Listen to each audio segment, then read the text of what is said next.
വചനാമൃതം തയ്യാറാക്കി അവതരിപ്പിക്കുന്നത് doctor C Sethumadhavan. സമദർശന ചിന്ത ഭഗവത്ഗീതയുടെ അകപ്പൊരുളാകുന്നു. ഈ ചിന്ത പലപാട് ഭഗവത്ഗീതയിൽ വ്യക്തമാക്കുന്നുണ്ട്.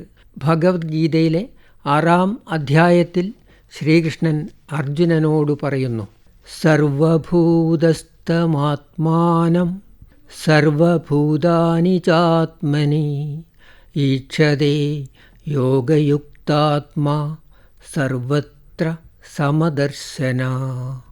ആത്മാവിനെ സർവഭൂതങ്ങളിലും സർവഭൂതങ്ങളെ ആത്മാവിലും കാണുന്നവൻ യോഗയുക്തനാകുന്നു. അവൻ എല്ലായിടത്തും സമദർശിത്വം ഉള്ളവനാണ്.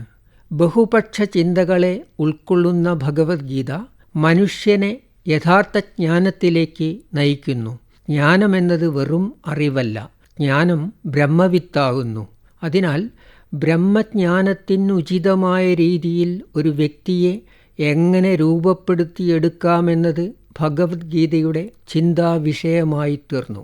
ജീവിത ലക്ഷ്യം എന്തെന്ന് വ്യക്തമായി രേഖപ്പെടുത്തുകയും അതിലെത്തിച്ചേരാനുള്ള വിവിധ മാർഗങ്ങൾ വിശദമാക്കുകയും ചെയ്യുന്ന ഭഗവത്ഗീത ബഹുത്വത്തിലൂടെ ഏകത്വത്തിലേക്ക് നയിക്കുന്ന ദിവ്യ വൈഖരിയാകുന്നു.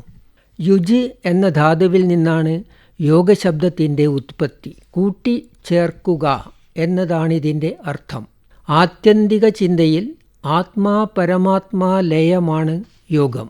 ഈ അവസ്ഥയിൽ എത്തുന്നതിന് ശാരീരികവും മാനസികവുമായ ചില സവിശേഷ ക്രിയകളിലൂടെ കടന്നു പോകേണ്ടതുണ്ട്. നിഷ്ഠകൾ പാലിക്കേണ്ടതുണ്ട്. മാനസിക ശാരീരിക ക്രിയകൾ സമതുലിതമായി തീരേണ്ടതുണ്ട്. സമത്തിലാണ് ശമം ഉണ്ടാകുന്നത്. ശമം ശാന്തിയാകുന്നു. സമത്വ ദർശനത്തെപ്പറ്റി പറയുന്നതിന് മുമ്പ് യോഗമെന്തെന്ന് ഭഗവത്ഗീതാകാരൻ വിശദമാക്കുന്നുണ്ട്. ഭഗവത്ഗീതയിലെ 2-ാം അധ്യായത്തിൽ യോഗത്തെ നിർവചിക്കുന്നുണ്ട്.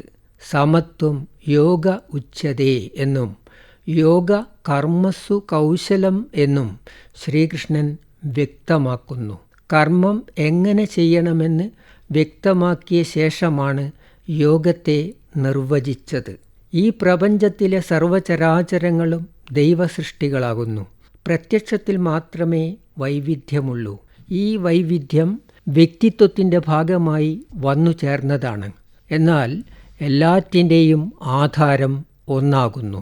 യോഗാവസ്ഥ ആഗ്രഹിക്കുന്നവൻ ശരീരത്തെ എന്ന പോലെ മനസ്സിനെയും ചിട്ടപ്പെടുത്തി എടുക്കണം. ദുർവികാരങ്ങൾ മനസ്സിൽ നിന്ന് പുറത്തു കളയണം.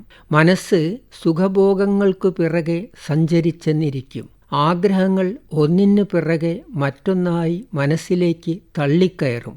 ഇത് കാമക്രോധാദികളിലേക്ക് സഞ്ചരിക്കുവാൻ പ്രേരിപ്പിക്കും. ഈ പ്രേരണകൾക്ക് വശംവദനാകാതെ സ്വാർത്ഥ ചിന്തകളിൽ നിന്ന് മാറി നിൽക്കുവാനായാൽ ജീവിതത്തിലേക്ക് ശാന്തി കടന്നുവരുന്നു എന്നാണ് മനസ്സിലാക്കേണ്ടത്.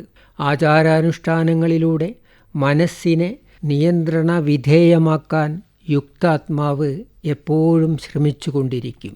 സർവചരാചരങ്ങളിലും കുടികൊള്ളുന്ന സത്ത ഒന്നാണെന്നറിയുമ്പോഴാണ് സമത്വഭാവം ഉണ്ടാകുന്നത്. പലപ്പോഴും നാം വ്യക്തികളെ കാണുന്നു, എന്നാൽ അവരുടെ ഉള്ളിലെ ആത്മചൈതന്യം കാണാതെ പോകുന്നു. അത് ആത്യന്തിക സത്യമാണെന്ന് അറിയുന്നില്ല. അന്യരിലും എന്നിലുമുള്ള ചൈതന്യം ഒന്നാണെന്നറിയുന്നില്ല. ഒരേ പരമസത്തയാണ് എല്ലാവരിലും ഉള്ളതെന്ന സത്യം അനുഭവിച്ചറിയുന്നവനാണ് യോഗി. അവൻ ദ്വൈതത്തിലല്ല അദ്വൈതത്തിലാണ് നിൽക്കുന്നത്. ഈ സൂക്ഷ്മ തത്വത്തിലേക്ക് എത്തിച്ചേരുക എന്നതാണ് യോഗചര്യയുടെ ദർശനം. വചനാമൃതമാണ് നിങ്ങൾ ഇതുവരെ കേട്ടത്. തയ്യാറാക്കി അവതരിപ്പിച്ചത് ഡോക്ടർ സി സേതുമാധവൻ.